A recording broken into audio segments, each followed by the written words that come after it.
moisture availability from the Bay and the Gulf, and it's pinned the sea breeze right at the Bay and coastal areas. So the front, that's helping to at least spark the slight activity across southeast Georgia. That front will play a role in keeping things on the drier side, and maybe a little extra effort from Ernesto, the hurricane that's going to stay well off to the east. That can drive us a couple of days worth of drier air. Yes, it'll still be humid, but it won't be incredibly humid like it has been as of late.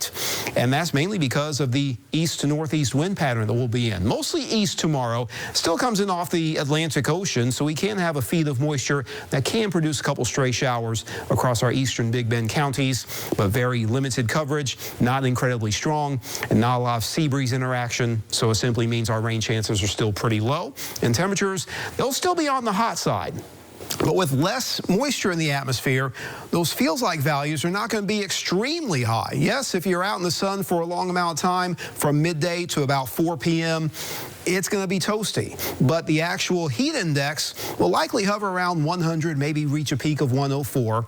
And that's just because there's a little less moisture in the atmosphere. So not as oppressive, still can be dangerous, but not to a level where we would need a heat advisory. And that same flow gets enhanced into Friday and Saturday. So that will help to at least cause areas of clear sky before this little bubble of high pressure repositions itself. By the last half of the weekend, that puts an end to the drier conditions. Moisture starts to surge back, and yet another front in the Tennessee Valley gets closer.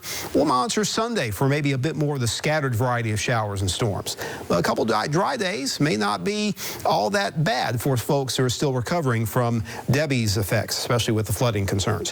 Forecast lows, lower 70s east of I-75 in South Georgia, but mid-70s elsewhere. Today was 99 at the airport in Tallahassee. We'll pull that temperature back a few degrees for the forecast, mostly lower and mid-90s. For boaters, no big issues. We'll have a mainly clear sky, seas less than a foot, wind speeds about 5 to 10 knots, and mostly an onshore flow. Yes, at the immediate coast in the mid-afternoon, you will feel the sea breeze, but it won't get too far inland.